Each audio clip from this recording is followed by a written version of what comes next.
నిర్మల్ జిల్లా నిలపడంలో కాంగ్రెస్ పార్టీ వాళ్ళు అయితే ధర్నా చేస్తున్నారు. చూద్దాం రండి.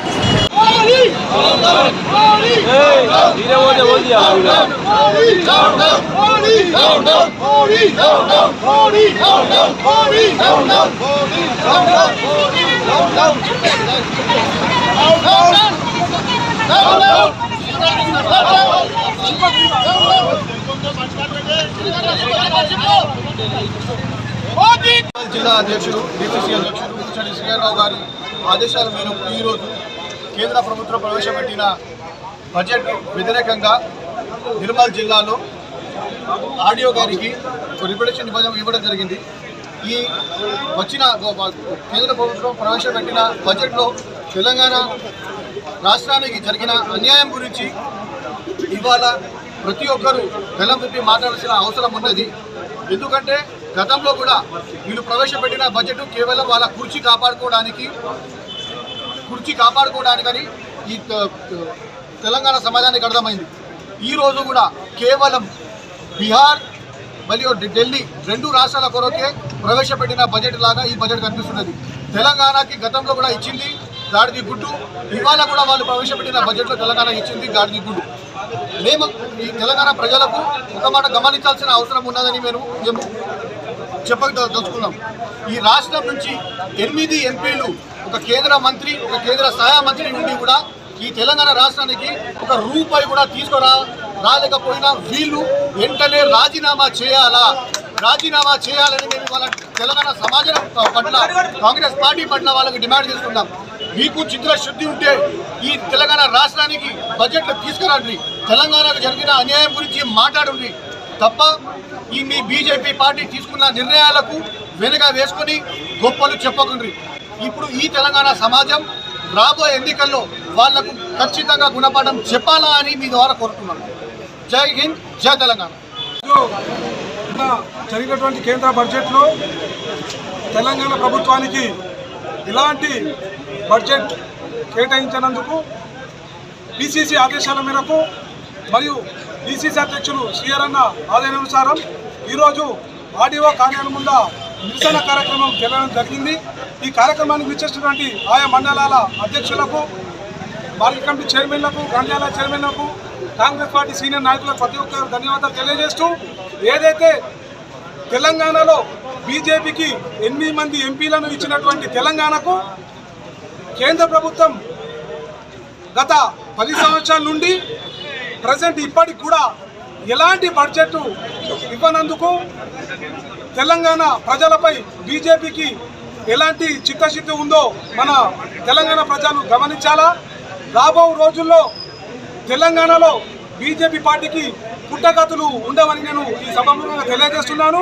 ఏదైతే 8 మంది ఎంపీలు ఉన్నారో, అందులోకి 2 కేంద్ర మినిస్టర్లు ఉన్నారు, వాళ్ళు చేతులు ముడుచుకొని కూర్చోకుండా మిమ్మల్ని గెలిపించినందుకు తెలంగాణ ప్రజలకు ఖచ్చితంగా బడ్జెట్ కేటాయించాలని, మీరు అక్కడ మోడీ ప్రభుత్వాన్ని నిలదీయాలని, వారితో పాటు మన తెలంగాణ కాంగ్రెస్ ఎంపీలు ఏదైతున్నారో వాళ్ళని కలుపుకొని తెలంగాణకు నిధులు కేటాయించగా తెలియజేస్తూ, నిధులు తేలేనందుకు తెలంగాణ ప్రజలు బీజేపీ పార్టీకి నెక్స్ట్ ఎలక్షన్లో పుట్టగదులు ఉండవని చెప్పి కాంగ్రెస్ పార్టీ ద్వారా తెలియజేస్తున్నారు. ఈరోజు పిసిసి ఇచ్చిన పిలుపు మేరకు, మరి మన జిల్లా అధ్యక్షులు శ్రీహరరావు గారి పిలుపు మేరకు ఈరోజు కేంద్ర బడ్జెట్ మీద నిరసన కార్యక్రమాన్ని చేపట్టడం జరిగింది. మరి ఈ కార్యక్రమంలో జిల్లా గ్రంథాలయ చైర్మన్తో పాటు మన నిర్మల్ నియోజకవర్గం చెందినటువంటి ముఖ్య నాయకులు ఈ కార్యక్రమంలో పాల్గొనడం జరిగింది.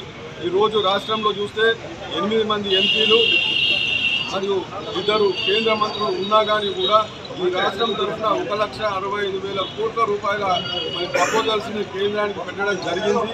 దీంట్లో మూసీ నది ప్రక్షాళన కానివ్వండి, మరి రీజనల్ రింగ్ రోడ్ కానివ్వండి, అనేకమైనటువంటి ఫ్యాక్టరీలకు మరి నిధులు మంజూరు చేయాల్సిందిగా రేవంత్ రెడ్డి గారు మరియు మరి రాష్ట్ర మంత్రులందరూ కూడా కేంద్ర మంత్రులకు వినతి పత్రాలు ఇచ్చి మన ఢిల్లీలో పలుసార్లు విన్నవించుకున్నా కానీ తెలంగాణ ప్రజల పట్ల మరి చిన్న చూపు చూస్తూ మరి తెలంగాణ ప్రజలను అవమానించి ఈరోజు కేంద్రము ఈ తెలంగాణ రాష్ట్రానికి 1 రూపాయి నిధులు కూడా ఇవ్వడం జరగలేదు. మరి ఈరోజు స్థానికంగా చూస్తే మరి ఈ జిల్లా నుంచి ఎంపీ కొడెం నగేష్ను గెలిపించడం జరిగింది.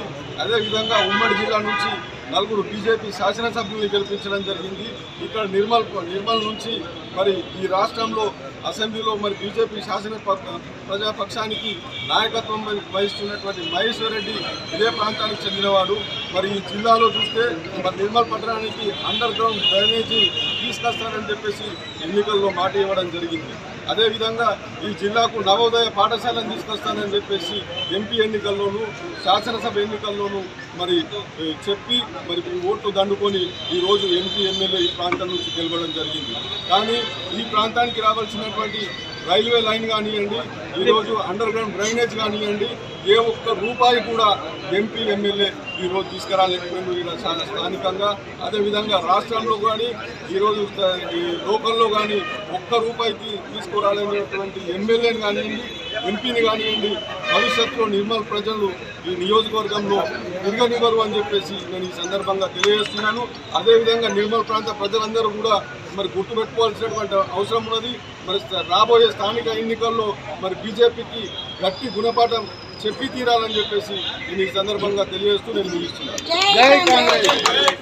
డిసిసి అధ్యక్షులు పెద్దలు మహేష్ కుమార్ గౌడ్ గారి ఆదేశాల మేరకు ఈరోజు డిసిసి అధ్యక్షులు శ్రీ కూచాడి శ్రీరావు గారి ఆధ్వర్యంలో జరుగుతున్నటువంటి నిరసన కార్యక్రమంలో భాగంగా మేము స్పష్టంగా చెప్పేది ఒకటే, ఇవాళ ఈ తెలంగాణ రాష్ట్రంలో బడుగు బలిగిన వర్గాల ప్రభుత్వం ఉంది, కాంగ్రెస్ పార్టీ ఉంది. అదే అక్కస్తోని మొన్న జరిగిన ఏదైతే కేంద్ర ప్రభుత్వం ఏదైతే బడ్జెట్ విడుదల చేసిందో అందులో పూర్తిగా తెలంగాణకు అన్యాయం జరిగిందని ఈ ఒక విషయం ఏంటంటే, ఆ రోజు యూపీఏ చైర్పర్సన్ శ్రీమతి సోనియా గాంధీ గారి నాయకత్వంలో ఆ రోజు స్వర్గీయ మన్మోహన్ సింగ్ గారు ఏదైతే 10 సంవత్సరాలు పూర్తి చేసిందో ఆ రోజు పూర్తి చేసిన దాంట్లో 2 సంవత్సరాల తెలంగాణ ఏదైతే బడ్జెట్ ఉందో 2 సంవత్సరాలు ఇచ్చిన తెలంగాణ బడ్జెట్ నరేంద్ర మోడీ గారు ఈ 11 సంవత్సరాలు చేసినా కూడా ఒక్కసారి కూడా ఆయన మనకు ఒక 2 సంవత్సరాల బడ్జెట్ కూడా ఇవ్వకపోవడం చాలా దురదృష్టకరం.